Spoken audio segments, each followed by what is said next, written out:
were going to be at Going Global, and you're at Big Sound as well, eh? No, not this year. I was really? last year. Yeah. Okay, well when I saw that you were on the app, I was like, hang on a second. Oh no, I think I saw it on Going Global Instagram. I was like, a woman producer. Yeah. Now I get to ask them questions. Yeah, So when it's Tom was cool. like, do you want to interview Anna? I was like, yes. Yeah. So I'm really interested in just how you got into recording, like growing up, whether you had any influences that got you in there, or whether you kind of just found yourself there, or? Yeah, no, I didn't find myself there. I always wanted to be a sound engineer. I can't explain it. Didn't know any sound engineers.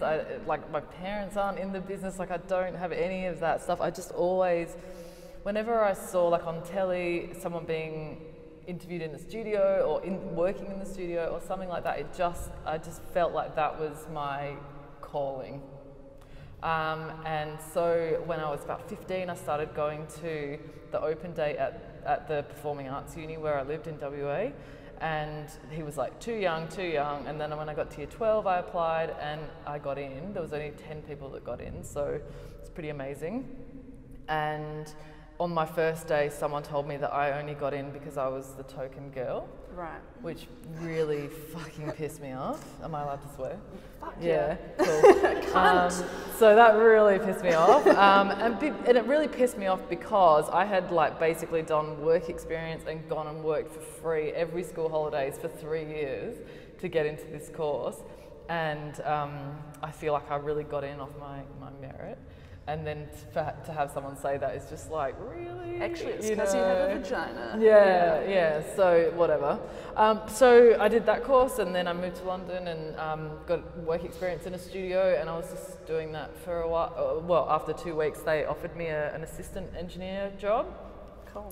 And I started working with a bunch of really cool producers and haven't really stopped. Yeah, and so now I am, obviously I've been climbing this little, invisible ladder over the years, and yeah, now I'm a producer. That's cool. In my own right, yeah.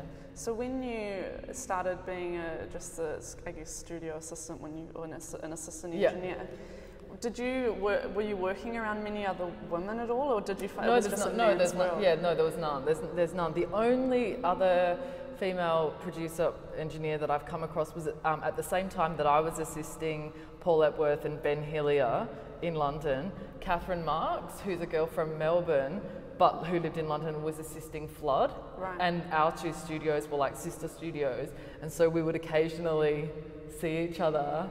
And it was very weird because we were both sort of from Australia and we were both working in London. We were like the same person, but it was like Shelbyville and like, in The Simpsons. So yeah, it was pretty cool. That's really cool. And did you find like that when you worked, like obviously it's majority men. Yeah. Did you come up against any sort of just bullshit? A little bit, yeah. I mean, I've come up a little bit of bullshit, but not as much as you would think, actually. That's good. Yeah, and I think it's because it's music, it's the arts. People that work in music and the arts generally aren't dickheads. So that's pretty cool.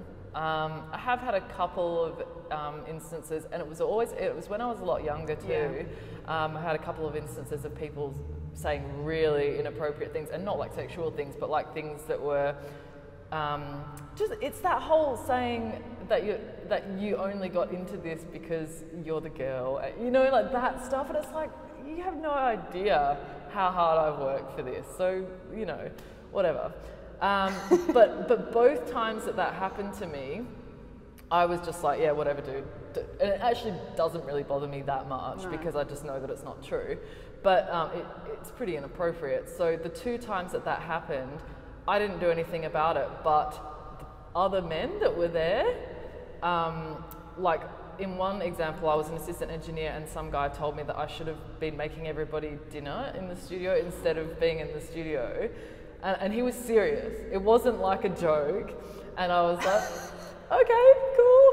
And then all the other guys that were there, I didn't know this, but went and told the studio owner. And he told that producer, who was a big time producer, he was doing like a huge, huge record, told him that if he ever said anything like that to me again, he wouldn't be welcome back at the studio. And I just thought that was so cool. I was like the junior assistant engineer, and for him to just be like, that's unacceptable. I thought that was really cool. There's some angel men out there. Yeah, for sure. And obviously all of my mentors have been men, so yeah. Yeah. Can you actually cook? That's the real I question. can cook. Okay.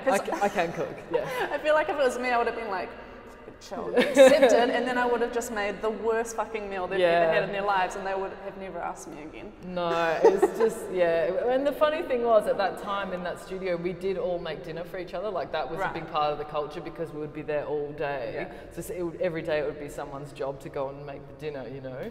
And I was like, I don't want to make the dinner now. It's made me feel self-conscious. Yeah, but anyway. Do you find that you have more like women artists approaching you at all? Or I think I do now, actually. I work with a lot of young women, and then also more experienced women who are like, oh my God, it's so amazing. Like, I actually did a Christmas song with Tina Arena one year, and she was like, this is the first time I've ever worked with a female engineer.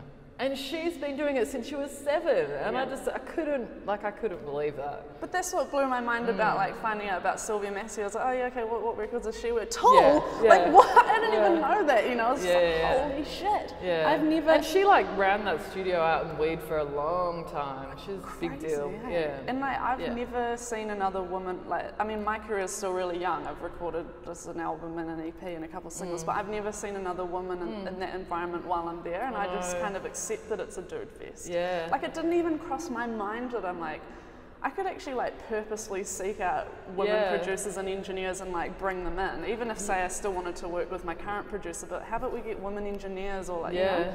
So I'm kind of like seeing like you coming into my sphere of influence and the Sylvia Massey thing, and then going and doing research about more women that work in that industry. I'm like, okay, well, for my next record, I do want women involved. Cause I mean, I love to do things like this because I love the fact that there might be a young girl in the audience that's like, well, I wanted to do production and I didn't because I felt like, you know, I couldn't, you know, but then, hey, maybe I can, you know, I think that's pretty cool. I like the role modelling stuff. Yeah. Yeah. That's awesome. Well, thank you for joining me. I think that covers about everything.